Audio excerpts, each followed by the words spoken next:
Hey everybody, welcome back to another episode of Building Your Empire with SophieZo.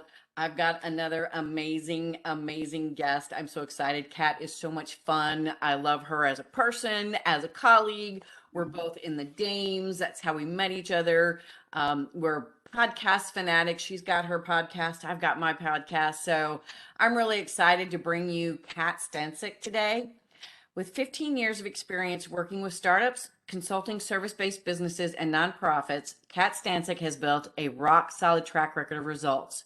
She literally wrote the best-selling book on organic lead gen strategies that get clients coming to you experts never chase. She gets those results by showing her clients how to fill their pipeline with quality leads, leveraging organic marketing strategies and firework experiences that attract your ideal clients in one place to spark conversations that turn into closed sales. Kat, my friend, welcome to the show. So excited to have you today. Thank you. I appreciate you making the time to have me.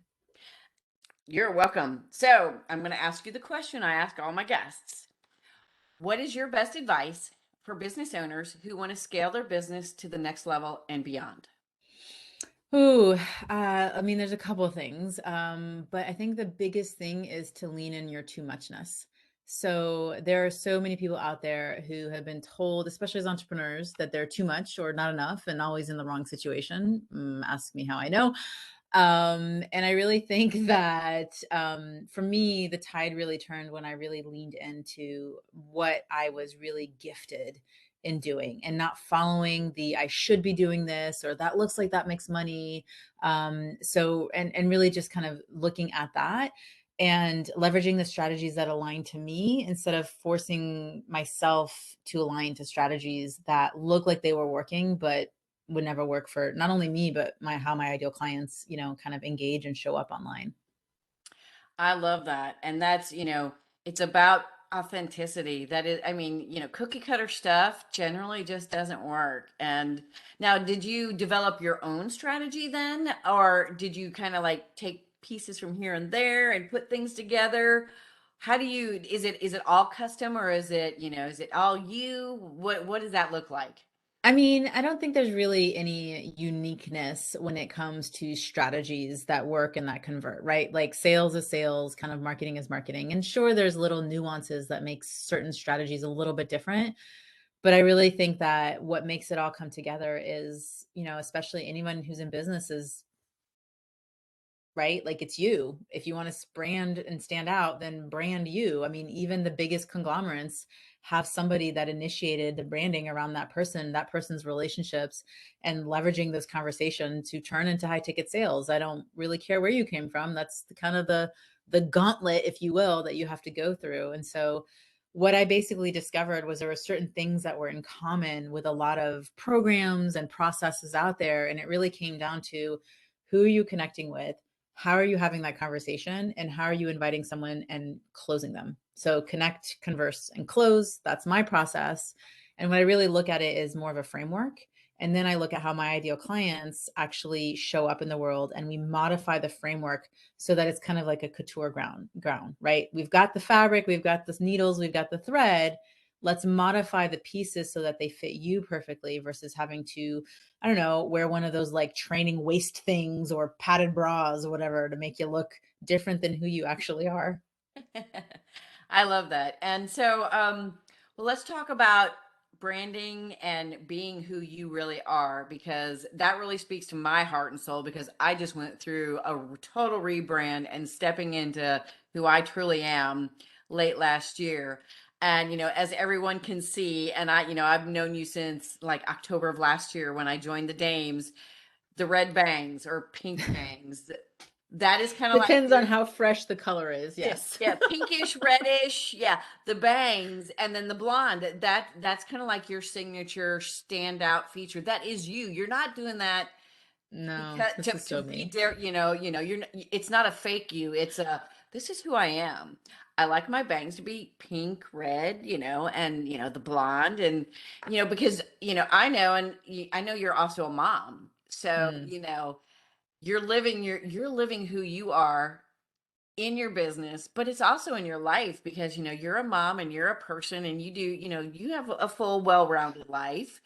So did it take you a while to take that step to do that, or have you always just been radically you doing the hair colors and the things like that? No, I went through a lot of trauma to birth this butterfly that you see in front of you right now.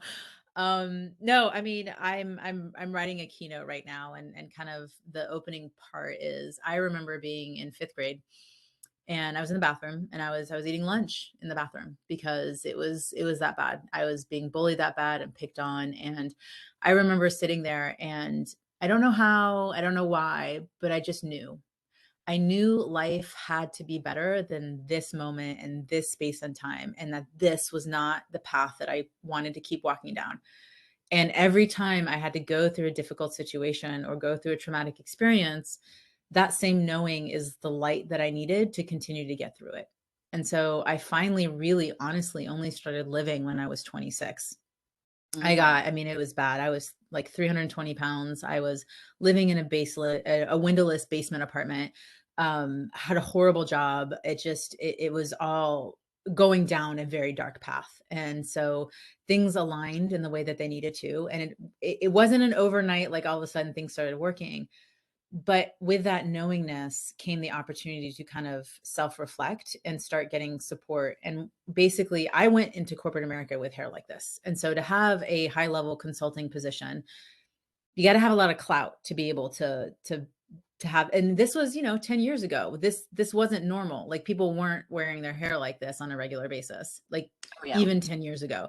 So I really remember that the thing that changed and really started allowing me to blossom was the thing that I said in the very beginning. I don't take that from entrepreneurship. I took that from corporate, which was when I finally just stopped trying to improve my weaknesses, stopped trying to be a version of myself that everybody expected me to be because that's what was successful look like, but instead really just leaned into my strength and said, this is how good I am at this, and this is what I'm going to do. Then all of a sudden I started getting promoted.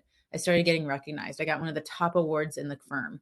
Like, all these things started happening, and it was because I just stopped living by societal's expectation of what a woman should and shouldn't do, how she should and shouldn't be, and just took life by the horns and just started living it on my own terms. And I was going to piss people off, and I was going to be okay with that because they'd done it to me. So it was my turn. Oh no, I so get it because, when you step into who you really are, that's one thing to know and be, and accept, because not everybody's going to like it. And some people are going to judge you, and some people are going to, they may, with today's social media world, they may even To let you troll know. you and Yep. go off on you on social media. And it's like, okay, fine, unfriend, block, unfollow. There's going to be haters. You're not. And here's the thing: is we're not here to be people pleasers. No. It's not about people pleasing. It's about being ourselves and taking care of ourselves first. Because if we don't take care of us and do what we want to do, we can't be there for the others in our lives. Yep. So I'm totally with you on that. So then, when did you make the transition to entrepreneurship, your own business, doing your own thing? When did you step out of corporate? How did that come about? Well, it was a transition. So I think that any intelligent entrepreneur is going to mitigate the risk, right? So it wasn't just about burn the ship and, fuck everyone and do some kind of like TikTok viral quitting video. Like, I just don't get me started on that. I'm so glad that nothing was documented as I grew up. Like, just so appreciative that social media was not around then. But yeah, no, it was about figuring out like what was my plan. I mean, I had 3 kids. I have 3 kids underneath the age of 8. So like, I was getting promoted. There was this dissonance. I learned a lot from where I was, and I appreciate it, but it wasn't my passion. It wasn't my life's purpose. And so I had to figure out how to get from here, which was successful. This was someone's dream. It just wasn't mine, to here where I am now. And all of that took these small steps, just these acts of faith with the intention of succeeding, knowing that in that process I was going to fail and fall on my face. But I always say it's not, and this is not my original statement. It's not how you are when things are going well. It's how you are when things are going wrong. And your true character and who you are is in that moment of pressure. And in those moments, do I have a freak out? Yes. I'm not going to sit here and lie, but the knowingness that I know that I'm meant for bigger things is what I think keeps most entrepreneurs going, and tapping into that faith, tapping into your trust of who you are, that you know what to do, and then to get the support you need as you need it, I think is the thing that really helped me transition fully into full time, because I did do corporate 50% and I did my business 70% because I did. I hustled and I grinded. Oh Not a yeah. verb. But I'm through that and I'm not about that life anymore. It's not what I value. And so I Right. value family, I value freedom, I value time, I value play. And so now my business is structured around those values and not what other people told me what successful should and be like. Right. Very good. You mentioned, saying, I'm going to do this and yeah, I'm probably going to fall on my face and make mistakes and have failures.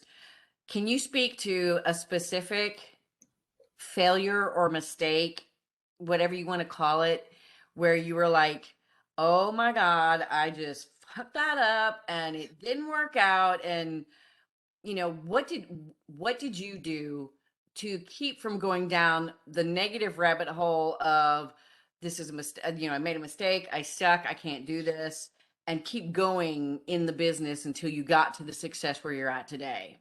Yeah.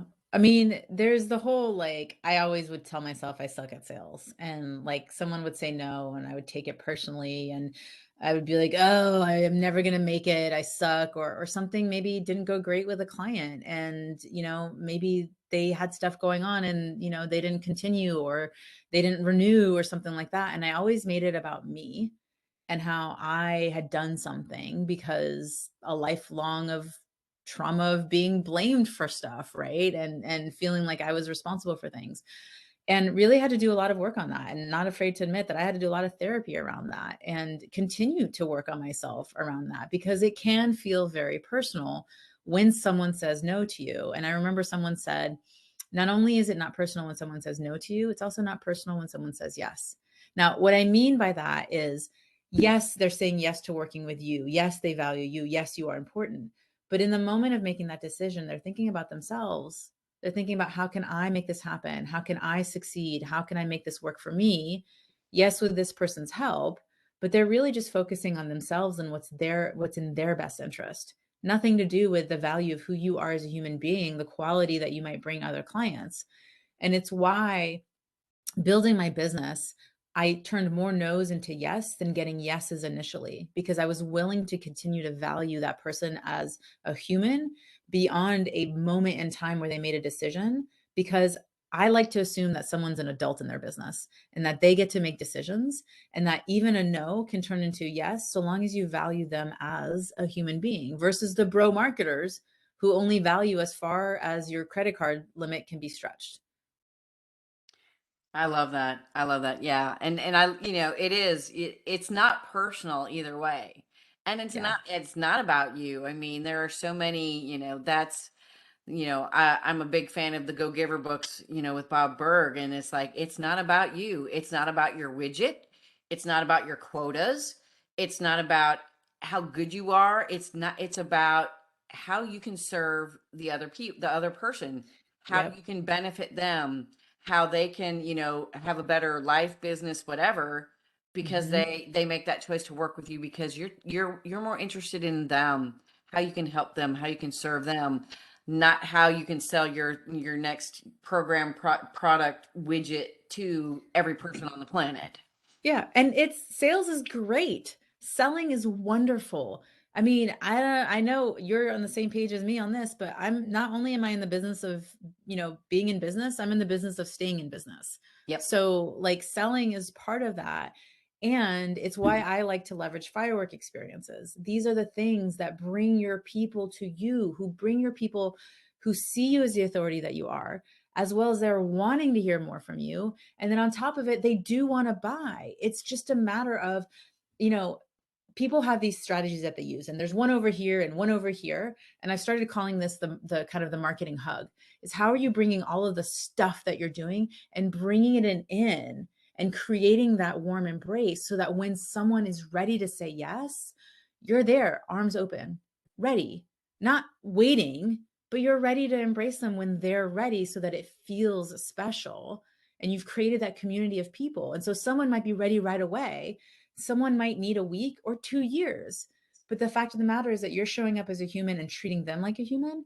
And what happens in the meantime, if anyone who's listening to this right now, how many times have you referred someone that you've never worked with just because you liked them? Oh Right? yeah. So many people look at just the lead being a client instead of looking at what does the lead provide as an opportunity. Looking at a human and saying, okay, there's something to be done. There's an energetic exchange to be had here.